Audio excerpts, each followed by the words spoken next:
ሸገር ካፌ ሸገር ካፌ ሸገር ካፌ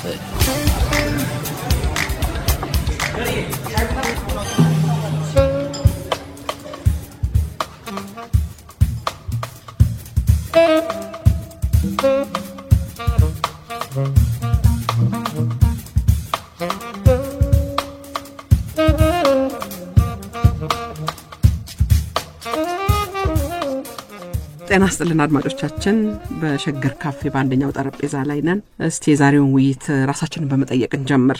የአእምሮ ጤናን በሚመለከት ምን ያህል እናውቃለን? የአእምሮ ህመም እንደማንኛውም ለምሳሌ የልብ ህመም፣ ደም ብዛት፣ ስኳር ያለ የአካል ህመም ነው ብለንስ የምንቀበል ስንቶቻችን ነን? ብዙዎቻችን የአእምሮ ህመምን ከሩቅ እንፈራዋለን። ስለምንፈራም ጠጋ ብለን ለማወቅ አንሞክርም። ነገር ግን ጥናቶች እንደሚያመለክቱት በዓለም ላይ ከአራታችን አንዳችን የአእምሮ ህመም አለብን።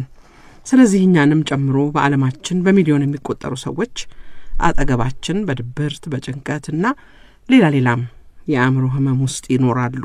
የአእምሮ ጤና ጉዳይ የህመምተኞችና የህክምና ባለሙያዎች ጉዳይ ብቻ አይደለም። የልጅ፣ የአዋቂ፣ የሴት፣ የወንድ፣ የፖለቲከኛ፣ የነጋዴ፣ የገበሬ፣ የመምህር፣ የአባት የማይባል የሁላችንም ጉዳይ ነው። ሰሞኑን በዓለም አቀፍ ደረጃ የአእምሮ ጤናን ጉዳይ የእያንዳንዳችን ጉዳይ ለማድረግ የግንዛቤ ማግኛ የሚካሄድበት ሳምንት ነው። ከኦክቶበር 4 እስከ 10 ባሉት ቀናት በየዓመቱ ይሄ ይታሰባል።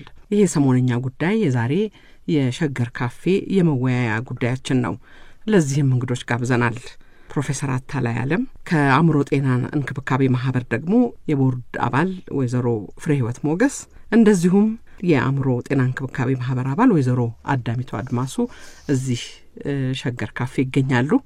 መጀመሪያ ጥያቄውን ፕሮፌሰር አታላይ ዓለም ልምራው መሰለኝ። የሁላችንም አለማወቅ ከአለማወቅ የሚመነጭ ፍርሃት አስተዋጽኦ አለው መጀመሪያ ለአእምሮ ህመም እዚህ ደረጃ ላይ መድረስ ማለት ነው? አዎ ትክክል ነው። የአእምሮ ህመምን እንደ ማንኛውም ህመም አንቺም በመግቢያሽ ላይ እንዳልሽው የአእምሮ ህመምን እንደ ማንኛውም ህመም ህብረተሰቡ ስለማይመለከተው የስኳር ህመም አለ፣ የጨጓራ ህመም አለ፣ የደም ግፊት ችግር ህመም አለ፣ የልብ ህመም አለ። ከነዚህ አይነት ህመሞች እንዳንዱ አድርገን ስለማንመለከተው በጣም እንፈራዋለን። ደግሞም አመጣጡ ከተለያዩ ከመናፍስትና ከሌሎች ከኛ ውጪ ከሆኑ ነገሮች ጋር ስለምናዛምደው በህክምናም ዘመናዊ በሆነው መንገድም ሊረዳ የሚችል እንደሆነ አድርገን ስለማንገምት አብዛኛው ህብረተሰቡ እነኚህ ነገሮች ሁሉ ጨርሶ ተስፋ ሲቆርጥ ነው ወደ ህክምናው የሚመጣውና ስለዚህ የግንዛቤው ማነስ የአእምሮ ህመም እንክብካቤ ላይም ሆነ የአእምሮ ህመም እንዳይከሰት መከላከሉም ላይ ትልቅ አስተዋጽኦ እንዳለው የታወቀ ነገር ነው። ክብር ስንል ወደ ኋላ መልሶት ሶንምና በአገራችን ለረጅም ዓመታት እርሱም በሙያተኛነት የሚያውቁት የቀድሞ የአማኑኤል ሆስፒታል አለ። አሁን ሌሎች ተጨምረዋል። ያ ዓለም ምን ይመስላል የሚለውን ብናነሳ ደስ ይለኛል። ሁለት ደግሞ የአእምሮ ጤና ህመምተኞች ማህበር ምንድነው ልምዱ? ከዚህ በፊት የነበረው ልምድ ለአድማጮች እንዲገባቸው ስለፈለኩኝ ነው። ምን ነበር የከፋ ችግሩ? ምንድን ነበረ? ምንድነው መለወጥ ያለበት እያልን እንድንሄድ ስለፈለኩኝ ነውና ከልምድ እያነሳን ብንናገር ጥሩ ይመስለኛል። እንግዲህ የአእምሮ ህመም እንክብካቤ ጉዳይ ለብዙ ዓመታት ችላ ተብሎ የቆየ አንቺም እንዳልሽው በአማኑኤል ሆስፒታል አካባቢ ብቻ ተወስኖ የኖረ ሆስፒታሉ በጣሊያኖች ጊዜ የተሰራ ሆስፒታል ነው። ከማዕከል አዲስ አበባ ወጣ ያለ ስለነበረ ጣሊያኖች በሚለቁበት ጊዜ የአእምሮ ህመምተኞችን ከሌላው ህብረተሰብ ገለል አድርጎ ለማስቀመጥ ምቹ ቦታ ተደርጎ ስለተወሰደ እዛ ህመምተኞችን የሚያገሉበት ቦታ ነው እንጂ እውነተኛ የህክምና ቦታ አልነበረም። ነገር ግን ከጊዜ ወዲህ እኔና ዶክተር መስፍን ወደ አማኑኤል ሆስፒታል በመጣን ጊዜ 500 ህመምተኞች በ360 አልጋ ላይ ተኝተው ነው ያገኘናቸው። እንግዲህ አልጋውና የህሙማኑን መጠን ማየት ትችላላችሁ። ነገር ግን ጤና ጥበቃም በተወሰነ ደረጃ ባደረገው ጥረት ባለሙያዎችም ባደረጉት ጥረት ምክንያት አሁን መሻሻሎች እየመጡ ትንሽ ለውጦች እየመጡ መጥተዋል እና ይሄ በዓለም አቀፍ ደረጃ ዋናው የዓለም አእምሮ እንክብካቤ ፌዴሬሽን የሚባል አለ። በእነሱ ነው ይሄ ነገር የተጀመረው። እንደ አውሮፓውያን አቆጣጠር በ1992 ጀምሮ ነው ይሄ በየዓመቱ እንዲከበር የተደረገው።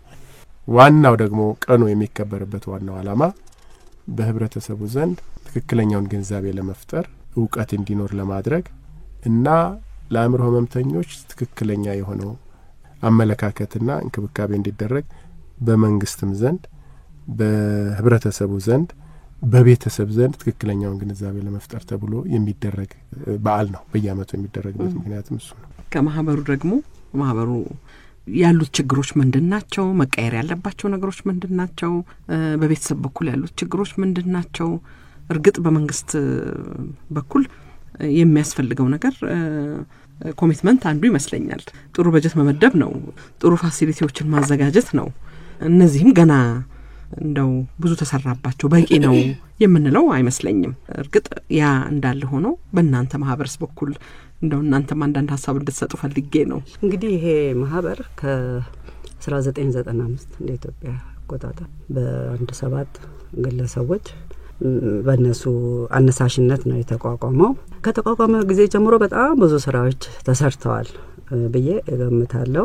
ዋናው ይሄ አዌርነስ መፍጠሩ ነው። እንግዲህ ሞር ይሄ ማህበር በጣም አተኩሮ ይሰራበት የነበረው ጋዜጣን ይጠቀም ነበረ፣ ሬዲዮንን ይጠቀም ነበረ። ከዛ ላይ ደግሞ በተጨማሪ ሳፖርት ግሩፕ የሚባል ውጭ ሀገር እንዳለው አይነት ነገር ሳፖርት ግሩፕ አሰባስቦ ሰዎች ከቤተሰቦቻቸው የታመመባቸው ሰዎች ተሰባስበው ኢንፎርሜሽን ለመለዋወጥ አንዳንድ ነገር ለመረዳዳት እና ችግሩን ደግሞ ለሚቀጥለው ሰው ያስተላልፍና እንደዛ እንዲሰራ ተደርጎ ነበረ የተባለው። ይሄ ትምህርቱ ምኑም በጣም ብዙ ተሰርቷል። ግን አንቺ እንደጠየቅሽው ችግሩ ትልቁ ችግር የፈንድ ነገር ነው። ይህን ሁሉ ለመስራት የጋዜጣ ወጪ አይቻልም፣ የሬዲዮ ወጪ አይቻልም። አንዳንድ ነገር ምናደርግም በሚባልበት ጊዜ ፈንድሬዚንግም ተደርጎ ተመኩራል። ይሄን ያህል አይደለምና በግድ እንደዚህ አይነቱ እንትን ሊዘን ችሏል።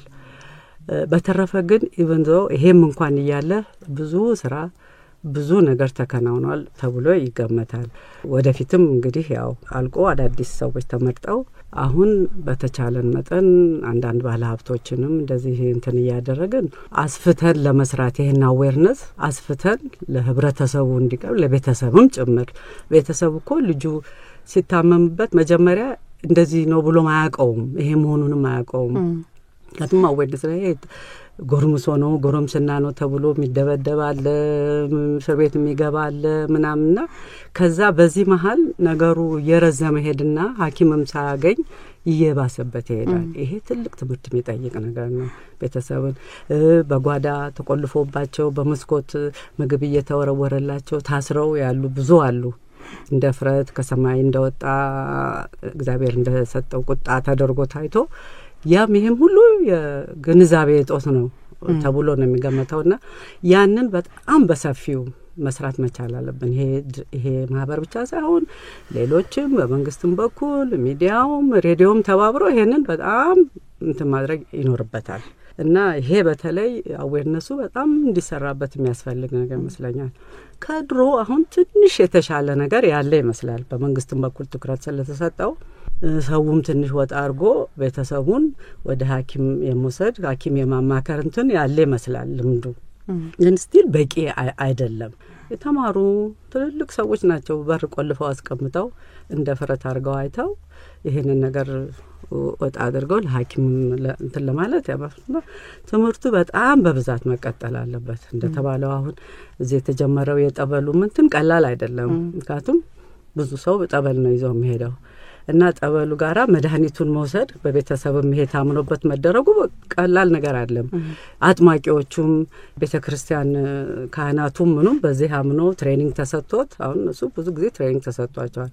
ድሮ ጠበሉን ከጀመራችሁ መድኃኒቱ አይሰራም የሚል እንትን ነበር፣ አስተሳሰብ ነበር። አሁን ግን ያ ሁሉ ቀርቶ ከዚህ ከማህበር ጋራ ይሄንን እየሰሩ ይሄም ፕሮጀክቱ ኖሮ መሰራቱ ለኔ በጣም ትልቅ መሻሻል ነው ብዬ ነው ማምነው። ኪዳነ ምሕረት ይመስለኛል አይደለ የጠበሉ ቦታ? ማርያምም ኪዳነ ማርያም ሁለቱም ጋር ሽንቁሩ ሚካኤል የሚባል ማለት ወደ ጀርባና የመጡ ሰዎች አሉ። እዛ ታክመው ተሻሽለው የወጡ ሰዎች አሉ። ጠበሉንም ያንንም እየወሰዱና አይ ቲንክ ይሄ ለኛ ካልቸር ለኛ እንትን ትልቅ ነገር ነው። ሁለቱም አልቀረም፣ መድኃኒቱም ጠበሉም አልቀረም እና ይሄ የሚደረገው ነገር ቀላል አይደለምና እንግዲህ ይሄንን ሁሉ ዋናው ለማድረግ ትልቁ ግን ፋንድ ነው ገንዘብ ነው ለበላሽ የሚደረግ ነገር የለም ስለዚህ በዛ ላይ ነው እንግዲህ ተማሙተን ለመስራት እየሞከርን ነው እንግዲህ ምንድነው እሱ ቀደም ሲል የነበረው የዚህ ከመንፈሳዊ ከሆነ ነገር ጋር የማዛመድ ነገር ማለት አንድ ሰው የአእምሮ ህመም ካለበት ወይ ሰይጣን እንደዚህ አርጎ ነው ተለክፎ ነው እንዴ ነው የሚባል የነበረውና ከዚህ ጋር መገናኘቱ ቅድም ፕሮፌሰር ያሉት አንዱ ነጥብ ሆኖ ወደ ህክምና ለመምጣት የህክምናው የአገልግሎቱ ደግሞ አለመኖር ራሱ አንድ ትልቅ ችግር ነበር ለፕሮፌሰር የአእምሮ ህመምተኛና ሌላ አይነት ህመም ያለበት ሰው በሰው ዘንድ ያለው ተቀባይነትና አክብሮት እኩል አይደለም አሁን ቅድመታችን ስትል እንደነበረው አንድ ሰው የአእምሮ ህመምተኛ በሚሆንበት ጊዜ ታስሮ ለብቻው ተቀምጦ ምግብ እየተወረወረለት ሰብአዊ ባልሆነ መንገድ ያውም ሌሎች ደግሞ አካላዊ የሆኑ ቅጣቶችም ጭምር ምክንያቱም አእምሮን የታመመ ሰው በተለይ ከበድ ያለ የአእምሮ ህመም ያለው ሰው የሚያደርገውን ነገር በትክክል ካለመገንዘቡ የተነሳ የሚያሳያቸው አንዳንድ ባህሪ ለውጦች አሉ እነኚህ ባህሪዎች አውቆ የሚያደርገው ክፉ ስለሆነ ይህን ወደዚህ አይነት ባህሪ እንደገባ ተደርገው ስለሚወሰዱ በቅጣት መልክ ሰውየውን ለማቅናት ወይም ደግሞ ያው እንግዲህ መቼም በህብረተሰብ መካከል ማይጠበቅ አይነትና ማይፈለግ አይነት ባህሪ የሚያሳይ ሰው ሁልጊዜም ክብሩን ያጣል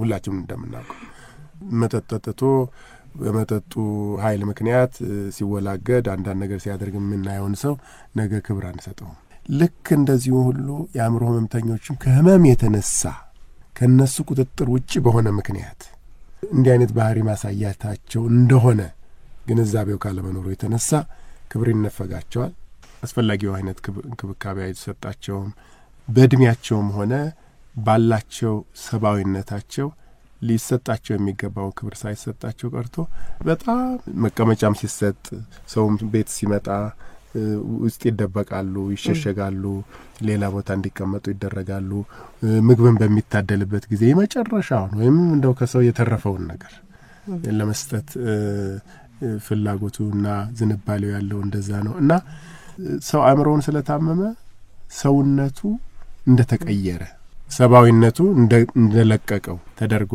ይታያል ህብረተሰቡ ዘንድ ብቻ ሳይሆን ኢቭን በህክምናው ዘርፍ እንኳን በሌላው አይነት ህክምና የሰለጠኑ ሰዎች ዘንድ እንኳን ተገቢውን ትኩረት ለማግኘት በጣም ይቸገራሉ አንዳንድ ጊዜ አእምሮ ህመምተኞች ሲሆኑ እና ስለዚህ አድሎ አለ መገለል አለ ልዩ አይነት ስያሜዎች አሉ የሚሰጣቸው አንድ ሰው አእምሮውን ስለታመመ ሰው መሆኑ እንደቀረ ተደርጎ ሌላ ስያሜ ተሰጥቷቸው በዚህ አይነት መንገድ በብዙ መንገድ በዓለም ዙሪያ በተለይም እንደኛ አይነት ታዳጊ በሆኑ ሀገሮች አካባቢ ለአእምሮ ህመምተኞች የሚሰጠው ቦታ እና ሰብአዊ አመለካከት በጣም የተዛባ ከመሆኑ የተነሳ እንግዲህ ምንድነው እሱ አሁን እኛ ሀገር ላይ ወጣ ብለን ትንሽ መንገድ ብንራመድ በጣም ብዙ ሴትም ወንድም ድሮንዳውም ሴት የአእምሮ ህመምተኛ ከሆኑ ቤተሰብ አፍኖ ይይዛል አሁን ግን መንገድ ላይ መልቀቅ ነገርም አለ እና በየቦታው እንዲህ አይነት አይኑን ያፈጠጠ እንደ ብዙ ሳንራመድ አሁን ካለንበት ትንሽ እንደው ወረድ ብንል አንዱ ለሶስት የምናገኝበት አገር ላይ ክብር የሚለው ነገር ምን ማለት ነው ምንድነው መደረግ ያለበት እንግዲህ በመንግስት በኩል በህብረተሰብ በኩል በቤተሰብ በኩል በፖለቲካ ውሳኔ ሰጪዎች በኩል ምን ቢደረግ ነው ጥሩ የሚሆነው እና ይሄንንስ እንደው እንዲባጭሩ ተስፋ ታደርጋላችሁ ማስተካከል ይቻላል ብላችሁ እንግዲህ ባጭሩ ይስተካከላል ብዬኔ መቼም ብዙም ግምት የለኝም ግን ሙከራ ተደርጎ አሁን እነዚህ ውጪ ምናያቸው አሁን ያልሽው ወረድ ብንል ምናምን ቤተሰቡ ከአቅም በላይ ሆኖበት የሚወስድበትን ቦታም ጠፍቶት አንዳንዴም እንደምንም ይዞ ሆስፒታል እንኳን ቢያደርስ then መድኃኒት ደግሞ ጥረት አለ ወይ አንድ መድኃኒት ይሰጠውና ደህና እንደው ልጁን አሻሽሎ እንደው ኧረ ትንሽ ተሽሎታል ልጄ ሲባል ደግሞ መድኃኒቱ የለም ይባላል። በእርዳታ ነው የሚመጣው መድኃኒት። እንግዲህ ተመልሶ ወደ አስፋልቱ ይወጣል ልጁ እና ለቤተሰብም በተለይ እነዚህ እንደው ደከም ያሉ ቤተሰብ ያላቸው ነው ከአቅም በላይ ነው። ለብቻቸው ያንን ለማድረግ በጣም አስቸጋሪ ነው። የመድኃኒቱ ነገር በጣም መንግስት ሊያስብበት የሚገባ ይመስለኛል። ብዙ ጊዜ የለም ነው የሚባለው። ተጀምሮ ሲቋረጥ ልጁ እንግዲህ ወደዛ ተመልሶ ይሄዳል። በሕክምናውም በኩል በቂ ያለ ብዬ አላምንም። በመንግስት ደረጃ የግል 1-2 ሊኖር ይችላል።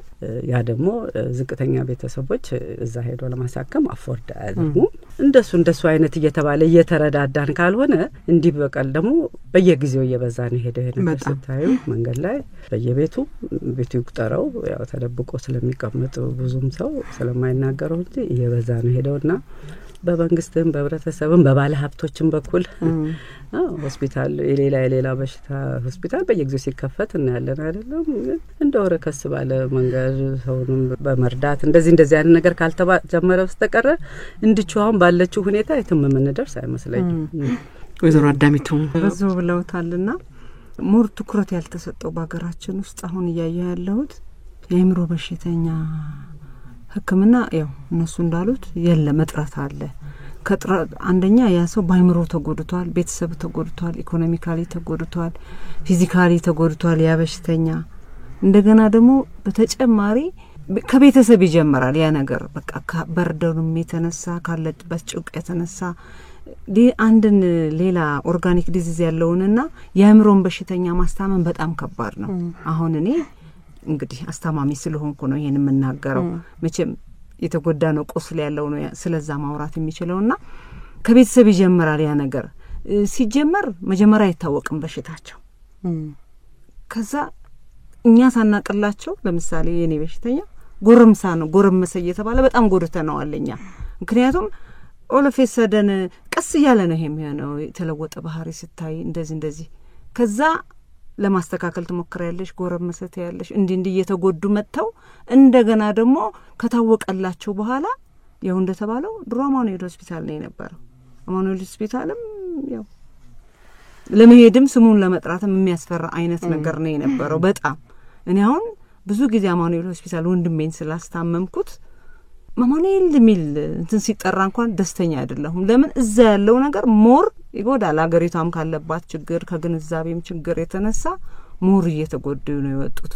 ፕሮፌሰር ቀደም ብሎታል 500 ፔሸንት 360 አልጋ ላይ ሲተኛ የነበረበት ዘመን ነው። እንግዲህ አንድ አልጋ ላይ ሁለት ሰው እንደተኛል ማለት ነው። ሁለት ሰው እንግዲህ አስቢ በዛ መሃል የሚከሰተው እንግዲህ ሁለቱም አእምሮ በሽተኞች ናቸው። ምን እንደሚሆንም እንደሚፈጠርም አይታወቅም። ያ ነገር አሁን ተሻሽሏል በድፍረት ተሻሽሏል ለማለት ለኔ ይከብደኛል። እና አቅም ያለው ሰው እንኳን ለማሳከም የለም ያ ነገር። አሁን ወይዘሮ ፍሬህይወት እንዳለችው ተጀምሯል። ያም የሚሄድበት አቅም ያለው ሰው ነው። አቅም ያለው ሰውም ሄዶ መድኃኒት ሲታዘዝ መድኃኒት የለም። ለምሳሌ አሁን አንዱ መድኃኒት ይገኝና አንዱ መድኃኒት የግድ አንድ ነገር ይኖረዋል ተከታይ ያ መድኃኒት የሚያመጣው ሳይድ ኢፌክት ይኖርና ለዛ ይሰጥ የሚባለው ያኛው ይጎላል። አሁን ያ መድኃኒት አይሰራም ማለት ነው።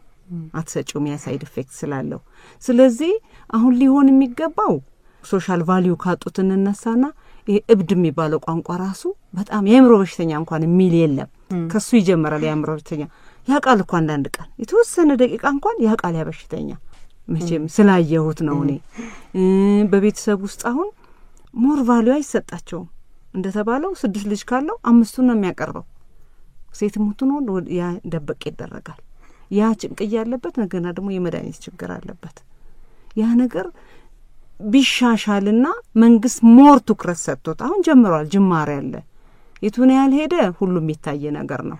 ሞር ግን ትኩረት ተሰጥቶት ማስታመሙም ከባድ ነው። ምክንያቱም አንድ የአእምሮ በሽተኛ ስታስታምሚው ለሱ የሚጠቅመውና አንቺም አታቂለትም። የሚጠቅመው ብለሽ ያቀረብሽለትን እንኳን የሚጎዳው ነው የሚመስለው። እሱ ተጎድቶ ያ አስታማሚ የሚጎዳበት ነው፣ ሀገር የምትጎዳበት ነው። ብዙ ነገር የአንድ ቤተሰብ ችግር ብቻ አይደለም ይሄ ችግር፣ የሀገርም ችግር ነው፣ የአካባቢም ችግር ነው። ስለዚህ ያ ነገር ትኩረት ተሰጥቶት ለነዚህ ሰዎች የተለየ ነገር ቢደረግላቸው ጥሩ ይመስለኛል። አትሊስት በሌላ በሽታ የታመመ በሽተኛ እንኳን ራሱን የመግዛት ነገር አለው። ይሄ ግን ራሱን አይገዛ። ከራሱ ይጀምራል ጥፋት። ቤተሰብ አለ፣ ንብረት አለ፣ አካባቢ አለ፣ ለዛ ነገር ሞር ትኩረት ተሰጥቶት አንድ መፍትሄ ቢፈልግ ጥሩ ይመስለኛል። ምክንያቱም የተጎዳ ነው ሊያወራ የሚችለው ደግሞ እኔ ቤት ማንኳኳት የለበት አንቺ ቤት ከለቤት ማንኳኳት የለበትም። እኔ ከተናገርኩ የጎረቤት ህመም የቀበሌ ህመም ለዛም ቀበሌ ህመም ሊሆን ይገባል። ምክንያቱም ኦለፈሰደን የሚመጣ ነገር ነው፣ በማመልከቻ የሚመጣ ነገር አይደለም። ይሄ የሁሉንም ቤት ያንኳኳል ድንገት። ስለዚህ ብዙ ህብረተሰብ የተጎዳበት አገር የተጎዳችበት ነው ይሄና ሞር ትኩረት ቢሰጥበት እላለሁ። በጣም ደስ ይለኛል እንደዚህ መነጋገራችን። ምክንያቱም ብዙ ጊዜ በዚህ ውሱን የሆነ ነገር ያለበት ቦታ ላይ የቤተሰብ ችግር ነው የሚሆነው ወይንም በዛ ሙያ የተሰማሩ ሰዎች ችግር ብቻ ነው የሚሆነው እና እንጂ ሌላው እኔን ይመለከተኛል ብሎ አያስብም። ይሄ አንዱ የኛ ሀገር ትልቁ ጉድለታችን ይሄ ይመስለኛል። ምናልባት እንግዲህ ግንዛቤ እንዲኖር ብለን ስንል እርግጥ ዋናው መሰረታዊ ነገር አገልግሎት ማግኘት ነው። በቂ አገልግሎት ማግኘት የምንሄድበት ቦታ ማግኘት ነው። ሰው ስለሚቸግረው እኮ ነው ወደ ሌላ ቦታ የሚሄደው። ችግር ነው አንድም ወደዛ የሚወስደውና የመጀመሪያው ነገር አገልግሎት ማግኘት ከሆነ ሌላው ደግሞ እንደዚህ ዕውቀት ነው። እንግዲህ አንድን ነገር ሊያሻሽለው የሚችለው ዕውቀት ነው። ቤተሰብም እንደዚሁ ትናንሽ ምልክቶችን ሲመለከት ወደ አገልግሎት ወደ ምክር ወደ ሕክምና ወደሚያገኝበት ቦታ እንዲሄድ ለማድረግ አሁንም ዕውቀት ደግሞ አስፈላጊ ይመስለኛል እና ምናልባት ፕሮፌሰር እርሱ ሐሳብ ቢሰጡበት እንዲህ አይነቱ ነገር በትምህርት ቤቶች ውስጥ ሚዲያ አንዱ አስተዋጽኦ ሊያበረክት የሚችል ይመስለኛል። በትምህርት ቤቶች ውስጥ ከትምህርት ጋር አብሮ ግንዛቤ የማሰጠት ነገርስ አስፈላጊ አይደለም ወይ? ወደዛ ከመሄዳችን በፊት እንደው ያለው የችግሩ መጠንና የአገልግሎት አቅርቦቱ መጠን ምን ያህል ነው፣ ልዩነቱ የተራራቀ ምን ያህል ነው የሚራራቀው የሚለውን ነገር እንደው ተቀስ አድርጌ ባልፍ ወደዛ ጥሩ ይመስላል። እኛ ትልቅ ቁጥር ያለው ህብረተሰብ ወስደን ጥናት አድርገናል በዚህ ሀገር። ብዙ ጥናቶች በነገራችን ላይ በአፍሪካ ውስጥ በአእምሮ ህመምን በተመለከተ የሚደረጉ ምርምሮችና ጥናቶች ጥሩ ከሚባሉት ሀገሮች ውስጥ ኢትዮጵያ ውስጥ ነው የተጠናው እና እንዳውም አንዱ በቡታጅራ አካባቢ ያደረግነው ሰፊ ጥናት በዓለም ውስጥ እኛ ትኩረት የሰጠናቸውን ህመሞችን አስመልክቶ ከተሰሩ ጥናቶች ትልቁ የሚባለው ጥናት የተሰራው እኛ ሀገር ነው እና እዛ ስናጠና ምንድነው ያገኘነው? ከቤት ቤት ዞረን ነው ያጠናነው። 68,000 ሰው እየዞረን ቃለ መጠይቅ አድርገን ጠቅላላ አንዱን ወረዳ ወስደን እና በመናጠናበት ጊዜ ያገኘነው ነገር በየቤቱ ታስረው ስንት ወር ሆኖታል፣ አመት ሆኖታል፣ 2 አመት ሆኖታል የሚባሉ ህመምተኞች በጣም ብዙ ነው ያገኘነው። ታስረው በሰንሰለት እና ከነኚህ ሰዎች መካከል ስንቶቹ እንደው ዘመናዊ ሕክምና ጋር ሄደው ያውቃሉ የሚል ጥያቄ ስናቀርብ ያገኘነው 10% የሚሆኑት ሰዎች ብቻ ናቸው። እነሱም አንድ ጊዜ ወይም 2 ጊዜ አማኑኤል ሆስፒታል ሄደው የተመለሱ ናቸው። ተከታታይ የሆነ ክትትል እያደረጉና ሕክምና እየወሰዱ ያገኘናቸው ሰዎች 1% ናቸው። እንግዲህ የችግሩ መጠንና እየተደረሰ ያለው ዘመናዊ ሕክምናው ምን ያህል የተራራቀ እንደሆነ በዚህ ማየት እንችላለን። በእርግጥ ከጥቂት አመታት ወዲህ ትንሽ ለውጦች እየታዩ መጥተዋል። የጤና ባለሙያውንና የአእምሮ ህመምተኛውን ቁጥር ወይም ደግሞ የህዝቡን ቁጥር ሀገራችን ውስጥ ያለውንም ስናወዳድር እጅግ አናሳ ከሚባሉት ታዳጊ ሀገሮች መካከል አንዷ እኛ ሀገር ናት። ለብዙ አመታት አንድ ብቻ የአእምሮ ህክምና ስፔሻሊስት የነበረባት ሀገር ናት።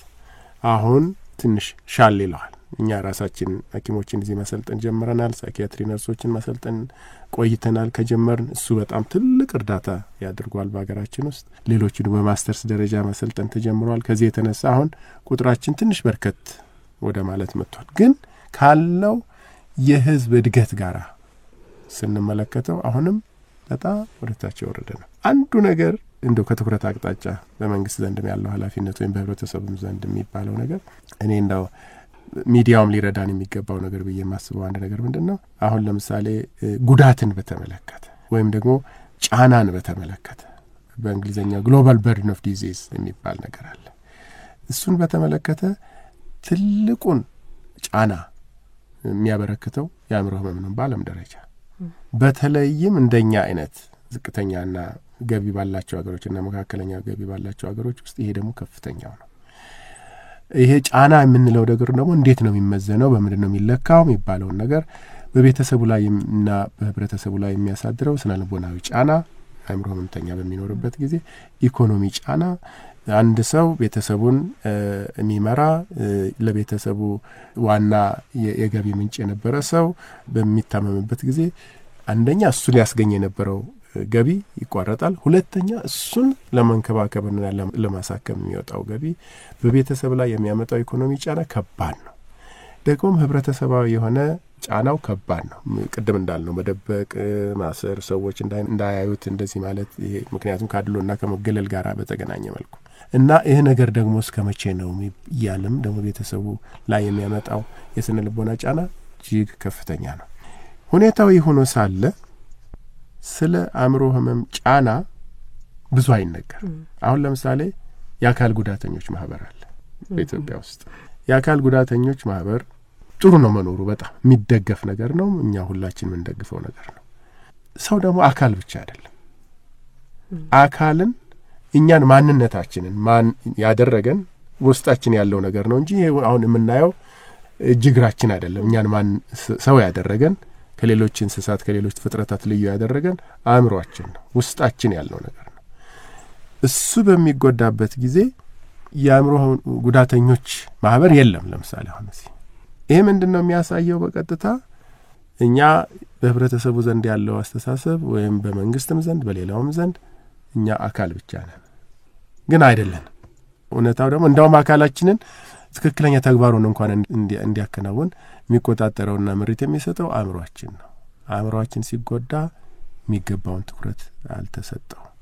ከዚህ የተነሳ ብዙ ጉዳት እንዳለ ማወቅ ደግሞ በአገርም ደረጃ በኢኮኖሚም ደረጃ በሶሻል ደረጃ በፖለቲካው በማንኛውም ደረጃ ከባድ ጫና ነው እያስከተለ ያለው ቀደም እንዳላችሁት እና ይሄ ግንዛቤ እንዲዳብር የጤና ባለሙያዎችም ሁሉ ደግሞ አውቀውና ክህሎት ኖሯቸው የትኛውም ቦታ አገልግሎቱ እንዲስፋፋ ለማድረግ ምን እየተደረገ ነው ብለሽ ላልሽው ነገር አሁን ላለን ለኛ በእኛ ህብረተሰብ በእኛ ህዝብ ቁጥር መጠን የሚመጥን የአእምሮ ስፔሻሊስት ባለሙያዎችን አሰልጥኖ እንደው ያለውን ፍላጎት ለማሟላት በጣም ከባድ ነው። ከዚህ የተነሳ አሁን እያደረግን ያለነው ምንድነው? ማንኛውም ጤና ባለሙያ ልክ ወባን እንደሚያከመው የሳምባ ነቀርሳን እንደሚያከመው ኤችአይቪን አሁን እንደው ታች ድረስ ወርዷል እንደሚያከመው የአእምሮ ህመምተኛንም ሳይገለል ለሱም በጀት ተመድቦለት ዕውቀቱም ኖሮት እያንዳንዱ የጤና ተቋም የአእምሮ ህመምተኛን ማከም እንዳለበት ነው አሁን እያስተማርን ያለነው።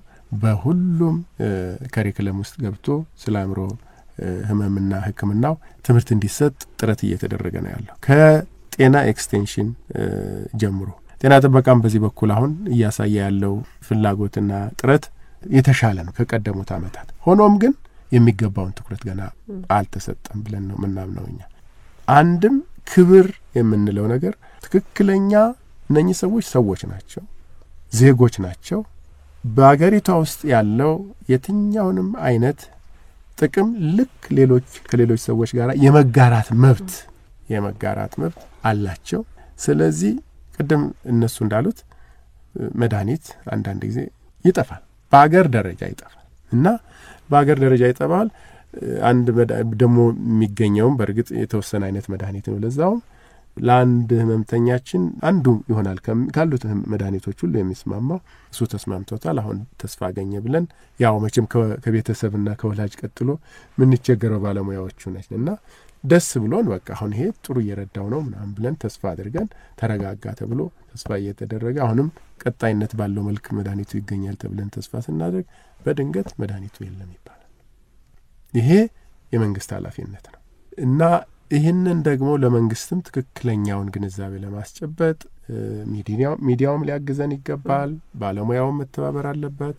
ልክ እንደነሱ ደግሞ ራስን ደብቆ ቤት ለብቻ ሸክሙን ይዞ ከመቆዘም ይልቅ ወደ ውጭ ወጣ ብሎ ህብረት ፈጥሮ የቤተሰቦችም የአእምሮ ህመምተኞች ቤተሰቦችም አእምሮ ህመምተኞችም ራሳቸው የአእምሮ ህመምተኞች ማህበር ያቋቁማሉ። ሌላው ሀገር ብዙ ጥናቶች አሳይተዋል። የአእምሮ ህመምተኞች ተንከባካቢ ማህበር የተንከባካቢዎች ማህበር አሁን እንደዚህኛው አሁን እንደኛ እንዳለው ማለት ነው የኢትዮጵያ አእምሮ ህሙማን እንክብካቤ ማህበር እንደዚህ አይነት ማህበር ያላቸውና አእምሮ ህመምተኞች ደግሞ ራሳቸው ያቋቋሙት ማህበር ያለበት አገርና የሌለበት አገር ተወዳድሮ ያለባቸው አገሮች ምክንያቱም መብት ስለሆነ ጥያቄ ስለሚቀርብ መደራጀት ስለሆነ መንግስትም ላይ ጫና ማድረግ ስለሚቻል የተሻለ ውጤት ያሳየባቸው አገሮች አሉና ትምህርት ቤቶች በቂ ግንዛቤ እንዲኖር ለጤና ባለሙያዎችም ለሌላውም ህብረተሰብ በካሪኩለም ውስጥ ገና ከታች ከሃይ ስኩል ጀምሮ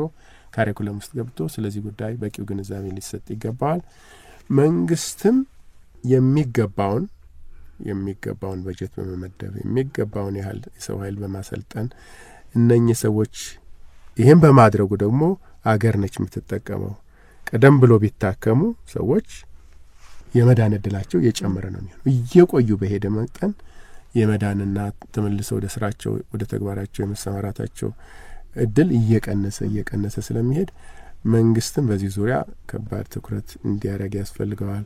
መከላከያ ዘዴዎችን ብዙዎች አሉ። ለምሳሌ መጠጥን በተመለከተ አደንዛዥ እጾችን በተመለከተ አሁን እየበረከተ ነው የሚታየው እኛም ሀገር ያው ቁጥራችን ሲጨምር ስራ ማጣት ሲጨምር አንዳንድ ነገር በህብረተሰቡ ዘንድ የሚታዩ ችግሮች በሚኖሩበት ጊዜ ሰው ከዚህ ሁኔታ ለመሸሽ ሲል ወደ እነዚህ አእምሮን ወደሚጎዱ እጾችና ወደ መጠጦች ይዞራል።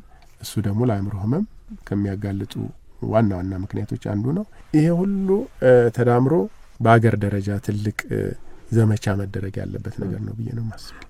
ትንሽ ልጨምር ፈልጌ ነው ቡታጅራ ላይ ያደረጉት ጥናት ያው አብዛኛው ወደ ሆስፒታል እንዳልሄደ የሚያሳይ ነው እና ስታዩ አጠገባቸው ሆስፒታል የለም፣ ክሊኒክ የለም፣ የሚረዱበት የለም።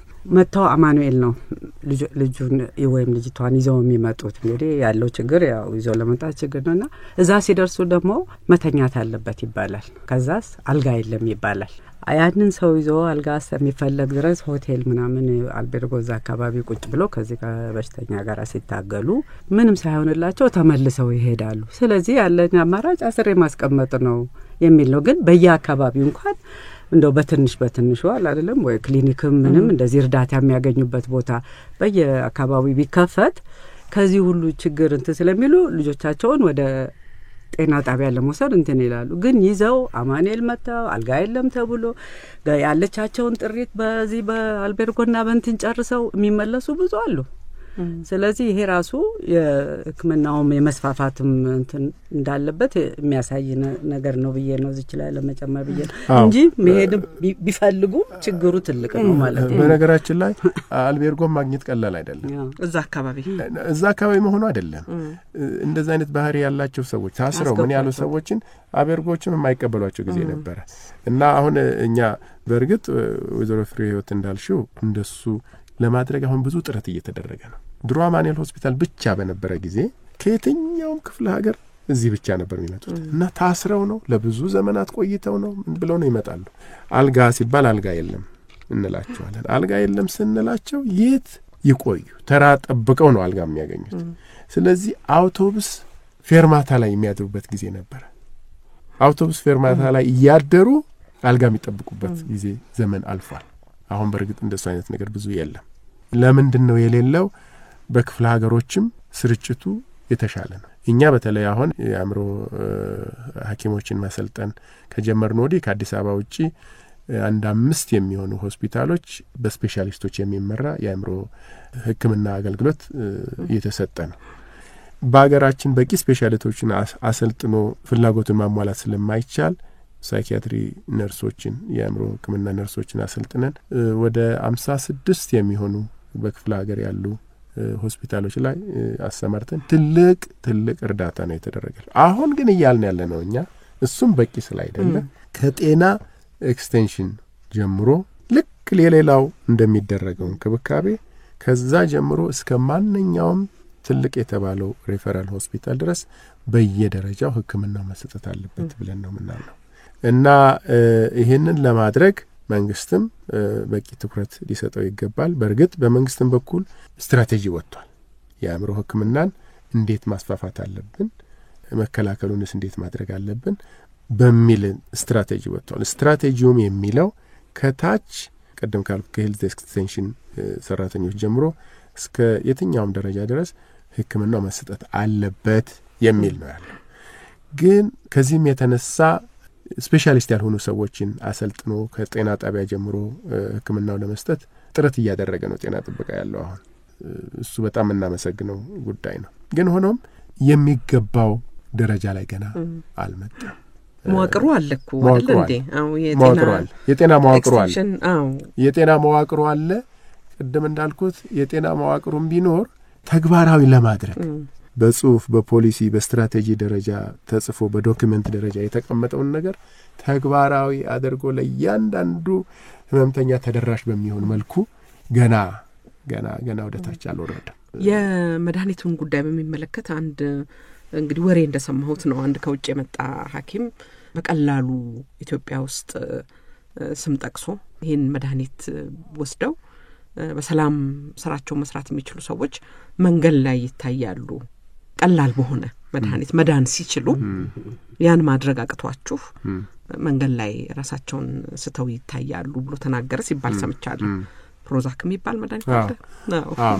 አሁን እሱን በነገራችን ላይ ማምረት ተጀምሯል። እዚህ ማምረት ተጀምሯል። ፕሮዛክ የተባለውን መድኃኒት እዚህ ማምረት ተጀምሯል። እንግዲህ በጣም እንደው ታማኒ የሆነ ውይይትና እንደው ሁኔታን ያገናዘበ ነባራዊ ሁኔታዎችን ያገናዘበ ውይይት እናድርግ ካል መድኃኒቶችም ሁሉንም ሰው ወደ ነበረበት ቦታ ለመመለስ አቅም የማይኖራቸው ጊዜ አለ እና የተወሰነው ክፍል ከአእምሮ ህመምተኞች መካከል ማለት ነው። ይሄ ደግሞ ስንል በአእምሮ ህመም ላይ ብቻ ያለ ነገር አይደለም። በየትኛውም ህመም ላይ መድኃኒት እንደው የሚጠበቀውን ያህል ውጤት የማያመጣባቸው የአእምሮ የህመም አይነቶች በጣም ብዙ ናቸው እና ቶሎ ብለው ቢታከሙ ለምሳሌ እንግዲህ በእኛ ሀገር አእምሮ ህመም ብለን ስንነጋገር ቅድም ያልኳቸውን አይነት ሰዎች ማለት ነው። እዚህ መንገድ ላይ የምናያቸውን አይነት ሰዎች ካልሆኑ በስተቀር ሰው አእምሮውን ታመመ ብለንም አንቆጥርም፣ አይመስለንም። ስለ እነሱ ከሆነ አሁን የምንነጋገረው ቀደም ብለው ቶሎ ብለው ጉዳዩን ወደ ሕክምና አምጥተውት ሕክምና ቢጀመርላቸው ውጤቱ በጣም የተሻለ ነው ዘግይቶ ከመታከም ይልቅ። እሱም ሆኖ በጣም የተወሰኑ አናሳ ቁጥር ያላቸው ሰዎች ሁልጊዜም እንክብካቤ የሚያስፈልጋቸው ሰዎች ይሆናል። መድኃኒትም ባለበት ሁኔታ ማለት ነው። መድኃኒትም ባለበት ሁኔታ ይሄ ማለት ታዲያ መድኃኒት አይረዳውም። ብዙ ጊዜ እንግዲህ ያለው አመለካከት እሱ ነው። እንዳውም መድኃኒቱ አፈዘዛቸው፣ እንዳውም መድኃኒቱ እንደዚህ ያደረጋቸው፣ እንደዚህ ሆኑ፣ ስለዚህ መድኃኒቱን እንደው ባይወስዱ የተሻለ ነገር ነው። እኛ ሀገር ሕክምናን በተመለከተ ያለው አመለካከት በጠቅላላው መዳን ነው። 100% ያለ መድኃኒት መኖርን ነው መዳን የሚባለው። ግን መድኃኒትም እየወሰዱ የተሻለ ህይወትና ኑሮ መምራት ይቻላል። ለምሳሌ የስኳር ብዛት በየጊዜው ደም ብዛት ያለበት ሰው እድሜ ልኩን መውሰድ አለበት። የስኳር ህመም ያለበት ሰው በየጊዜው መውሰድ አለበት። የልብ ህመም ያለበት ሰው መውሰድ አለበት። እስከወሰደ ድረስ የተሻለ ኑሮ፣ የተሻለ ህይወት፣ የደስተኛ ህይወት፣ ውጤታማ ህይወት፣ አምራች የሆነ ኃይልና ጤንነት ያለው ሰው ሆኖ ቤተሰቡን መርቶ አገብቶ ወልዶ ከብዶ መኖር ይችላል። ግን አንዳንድ ጊዜ ምንድነው የሚባለው? አይ ወስጄው ነበር ተሽሎት ነበር መድኃኒቱን ሲወስድ፣ ነገር ግን መድኃኒቱን ሲያቆም እንደገና ተነሳበት። ስለዚህ የሚመላለስበት ከሆነ መድኃኒቱ ምን ያደርጋል ብለን ተው ነው የሚሉ ቤተሰቦችን ትሰሚያለሽ። ግን መድኃኒቱን እየወሰደ የተሻለ የሚያደርገው ከሆነ አሁን የምናወዳደረው ሁልጊዜ ምንድን ነው? እኛ ፈረንጆች በእንግሊዝኛው ኢትስ a choice between two evils ይላሉ። የትኛውም አይነት ሕክምና የራሱ የሆነ ሳይድ ኢፌክት አለው፣ የጎንዮሽ ችግር አለው። ግን ምን መርጠው በሽታው ወይም ህመሙ ሊያስከትልበት የሚችለውን ጉዳትና መድኃኒቱ ሊያስከትልበት የሚችለውን ጉዳት አመዛዝን የተሻለ ጉዳት የሚያስከትለውን ነው የምናደርገው ማለት ነው። የትኛውም ህመም ሰዎች ኦፕራሲዮን ክፍል ሲገቡ ተቀደው ነው አይደል? በቢላዋ ተቆርጠው እና እሱ ቀላል አይደለም። እሱ ተደርጎ ከዛ በኋላ የሚወጣ የተሻለ ውጤት ይኖራል፣ የተሻለ ጤንነት ይኖረኛል ብለው ነው ያንን ራሳቸውን ለዛ አሳልፈው የሚሰጡት። ስለዚህ ግን በዚህ ሂደት ውስጥ ብዙ አይነት ያልተጠበቁ ነገሮችም ሊያጋጥሙ ይችላሉ። ስለዚህ የሚወሰድ ሪስክ አለ ሁልጊዜም አንድ ነገር ለማድረግ። ከዛ በተረፈ ከሌላው የሕክምና አይነት የተለየ ሆኖ መታየት ያለበት ነገር አይመስለኝም። እንግዲህ መድኃኒት እንደ ችግር ተነስቷል። አገልግሎት በስፋት የማግኘት ነገር እንደ ችግር ተነስቷል። ለመሰናበቻ የምትሉት ነገር ካለ እድሉን ሰጣችኋለሁ ለሁላችሁም። አሁን እንግዲህ መንግስት ማድረግ የሚገባውን የተለያዩ ሲቪክስ ማህበራት ያደርጉ የሚገባቸውን ተነጋግረናል። ወደ ኋላ ልመለስና ለቤተሰብ አባላት ለወላጆች ወንድም እህት ይሁን እምለው ነገር ምንድነው? አንድ ሴትም ትሁን ወንድ በቤት ውስጥ ያለ አባል የባህሪ ለውጥ ሲያመጣ እኛ እንደተጎዳንበት እነሱ እንዳይጎዱ ይሄ ሰው ጎርምሶ ነው ይሄ ሰው እንዲህ ሞር ደጋግሜ የምለው እኛም የተጎዳንበት ስለሆነ ነው። ግን ፎሎ አፕ ማድረግ መከታተል ያንሰው ይሄን ባህሪ ከምን አመጣው እንደዚህ ጎርምሶ ነው ከከሌጋ ውሎ ነው እንዲጠጥቶ ነው እንዲበልቶ ነው ከማለት ተከታትሎ ያን የመጣበትን ችግር አውቆ ያ ሰው በወቅቱ መድኃኒት አሁን ፕሮፌሰርም ሲለው ነበር በወቅቱ መዳን ሲችል ያ ነገር አድጎ ለሐኪሞችም የሚያስቸግር ደረጃ ከመድረሱ በፊት ቤተሰብ ልጆቹን ሊከታተል የቤተሰቡን አባል ሊከታተል ይገባል። ያ ነገር ክትትል ቤተሰብ ቢያደርግ ልፈልግ በጣም ደስ ይለኛል። ሌሎቻችሁ የምትጨምሩት ካለ ጨምሩ። እኔ አሁንም ብዙ ነገር ለመስራት አቅደናል። ከዚህም በፊትም ተሰርቷል። ወደፊት ለመስራትም ብናስብ አሁንም ደጋግሜ የገንዘብ ነገር የአቅም ነገር በጣም ውስን ነው። ማህበሩ ሰራተኛ እንኳን ቀጥሮ ደህና ሰራተኛ አይፒአሩን ምናምን ተሯሩጦ የሚሰራ እንኳን ገንዘብ ስለሌለው ያሰብነውን እንኳን ስራ በደንብ ለመስራት አንቻልም። ይሄ ሁሉ የገንዘብ አለመኖርና አሁን ያደረግሽልን ጥሪ እንደገና ሁሉ ጊዜም እየደጋገምሽ እነዚህ ሰዎች አሉና ያደረግሽ በራችንን እያንኳኩ ይሄው እንዳልሽው በጉልበትም ሆነ በገንዘቡም ሆነ እንዲረዱንና እኛም ትልቅ ቦታ ደርሰን ብዙ ለውጥ እንድናመጣ እንዲረዳ ነው ጠይቀው እኔ የምመኛለሁ ቶሎ እንዲመጡ ሰዎች። ፕሮፌሰር መጨረሻ ማሳረጊያው እንግዲህ እኔም እነሱ እንዳሉት እነኚህ ሰዎች የሚያደርጉትን ነገር ሁሉ የሚያደርጉት ከአቅማቸው በላይ ሆነውና ተቸግረው ስለሆነ ለመረዳት እንሞክር። ትግስቱ ቢኖርን ጥሩ ነው። አንድ እንደው ጠቋሚ ይሆናል ቶሎ ብሎ ለመምጣት እንደው ምን ማየት አለብን ምን ለውጥ ሲታይ ነው ሰው ቶሎ ብሎ መምጣት ያለበት የሚለውን ነገር ለመጠቆም ያክል አንደኛው ዋናው ችግሩ ባለቤቱ ራሱ የሚሰማው የውስጥ ስቃይ ነው። ለውጥ ሲመጣ ዝም ብሎ አይደለም። ህመም ልክ እንደማንኛውም ህመም ይሄም ህመም ነው። ውስጡ የሚረበሽበትና የሚቸገርበት ነገር አለ። ከዚህም የተነሳ ለምሳሌ በስራው ላይ ውጤታማ መሆን ሲያቅተው ድሮ በጣም የሚታወቅ እንደው ጥሩ ውጤት የሚያመጣ ሰው በድንገት ተነስቶ በቀላሉ ሊጨርስ የነበረውን ስራ መጨረስ ሲያቅተው ወይም ደግሞ ሁልጊዜ እያረፈደ ገብቶ ከአሰሪው ጋር ሁልጊዜ አተካሮ መግባት ሲጀምር ማስጠንቀቂያ ሲደርሰው ወይም ደግሞ ራሱን መንከባከብ ጉዳይ ቸል እያለ ድሮ ባህሪው ያልሆነ ነገር ሲመጣ ገላውን በአግባብ መታጠብ ሳይችል ሲቀር ቆሻሻ ልብስ ለመልበስ ሳይቀፋው ሲቀር ይሄ እንግዲህ ከድሮ ከተለመደው ባህሪ ውጪ ሲሆን ለማለት ነው። ወይም ከሌሎች ሰዎች ጋር ያለው ግንኙነት በአንድም ሆነ በሌላ መንገድ ቀይር እያለ ሲመጣ ብቻውን መሆን ካዘወተረ ወይም በሰው ጉዳይ ሁሉ ገባለሁ ብሎ ሲል ወይም ደግሞ ቆጣ የሚልበት አይነት ሁኔታ ሲፈጠር እነኚህ ማስጠንቀቂያ ደወሎች ናቸው። ስለዚህ እነዚህ አይነት ነገሮች በሚከሰቱበት ጊዜ ወደ ባለሙያ እንደው ይዞ መምጣቱ ጥሩ ይሆናል። አንድ ሁሉ ጊዜ የምንቸገርበት ነገር ምንድነው? እምቢ አለን ይባላል። እምቢ አለን ለመምጣት እኮ ፈቃደኛ አልሆናለ ስለዚህ ነው ዝም ያልነው ይላሉ። አንዳንዱ የአእምሮ ህመም አይነት መታመምን እንዳያውቁ ስለሆነ የሚያደርገው አንዱ ምልክት እሱ ስለሆነ የነሱ ፈቃደኝነት ሙሉ ለሙሉ እስኪገኝ ድረስ ዝም ባይባል አይ የሚባለው ነገር ወይም የምትባለው ነገር እንደዚህ አይነት ለውጥ የሚታይባቸው ሰዎች የድሮ አይነት አይደለሽም ባህሪሽ በዚህ መንክ ተቀይሮብናል ወይም ተቀይሮብናል ያንተም እንደዚህ ሆነሃል ስለዚህ ትንሽ አሳስቦናል እና እንደው ባለሙያ ጋር ሄደን ብንነጋገር ምን ይመስላል? አይ እኔ ምንም የሆንኩት ነገር የለም እናንተ ናችሁ በሽተኞች እንዳው ሄዳችሁ ለራሳችሁ እንትን በሉ ምናምን ነገር ይባላል።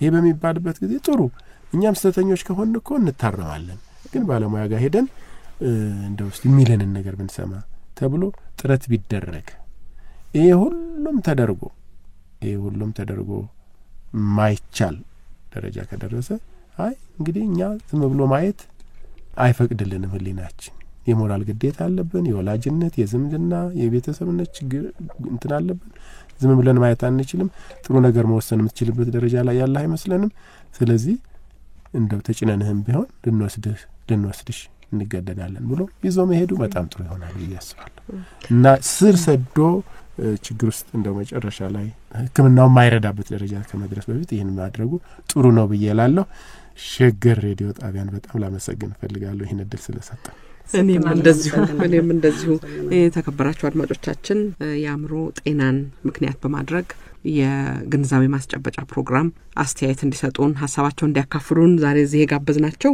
ፕሮፌሰር አታላይ ዓለም ለረጅም ዓመታት በአእምሮ ጤና ህክምና በምርምር በመምህርነት ያገለገሉ ናቸው ከአእምሮ ጤና እንክብካቤ ማህበር ወይዘሮ ፍሬ ህይወት ሞገስና ወይዘሮ አዳሚቱ አድማሱን ነበር ዛሬ እዚህ ጋበዝናቸው ሁላችሁንም ከልብ አመሰግናለሁ አድማጮቻችን ከኛ ጋር ስለነበራችሁ ሁላችንም አብረን እናመሰግናለን